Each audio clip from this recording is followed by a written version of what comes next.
ஜனநாயகன் படம் இப்போ pre booking open பண்ணி இப்போ ஆன்லைனில் செம போட்டுட்டு இருக்குதுங்க. இது எப்படி சாத்தியமாச்சு அப்படிங்கிறத கொஞ்சம் பார்த்துட்டு வந்துடலாம். என்னதான் இந்த படம் வந்து ஆன்லைனில் லீக் ஆயிருந்தாலும் இது வந்து இப்போ பண்ணிட்டு இருக்க ஒரு விஷயம் அப்படின்னா அது சின்ன விஷயம் கிடையாது. ஏன்னா அந்தளவுக்கு ஒரு ஒரு மாஸ் ஒரு என்ட்ரியை கொடுத்துருக்கு.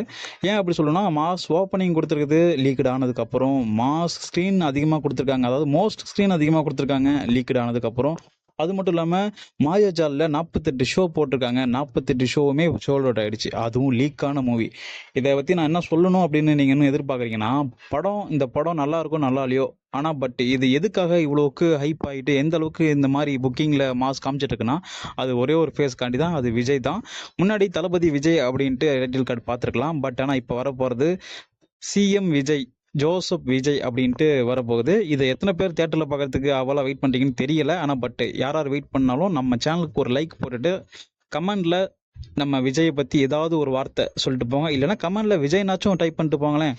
இருக்கட்டும், எப்படி இருக்குன்னு பார்ப்போம். இப்போது இந்த மாதிரி ஒரு மாஸ் ஓப்பனிங் அப்படிங்கிறது இது எந்த படத்துக்கும் நடக்காது. ஏன் நான் எந்த படத்துக்கும் நடக்காது அப்படின்னு சொல்கிறேன்னா, மித்த படங்களை வச்சிங்களேன், படம் ரிலீஸ் ஆக போகுது அப்படின்னா அந்த படம் எங்கேயுமே ரிலீஸ் ஆகலை, ஓடிடிலையோ இல்லை லீக் கூட ஆகலை அப்படிங்கிற பட்சத்தில் ஒரு மாஸ் ஓப்பனிங்கோ இந்த மாதிரி ஏதாச்சும் ஒரு ஸ்க்ரீன் ஸ்பேஸும் நிறைய இருக்கும்.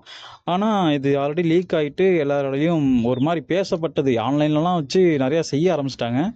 அப்படி இருந்தும் இப்போ ஏதோ ஒரு ஃப்ரெஷ்ஷாக ஒரு படம் வர மாதிரியும் இதை இவ்வளோ கொண்டாடுறாங்கன்னா அது ஒரே ஒரு விஷயம் மட்டும்தான், விஜய்க்காக மட்டும்தான். வெயிட் பண்ணி பார்ப்போம் படம் எப்படி வருதுன்ட்டு. நீங்களும் படம் பார்க்க போகிறீங்கன்னா சொல்லுங்கள்.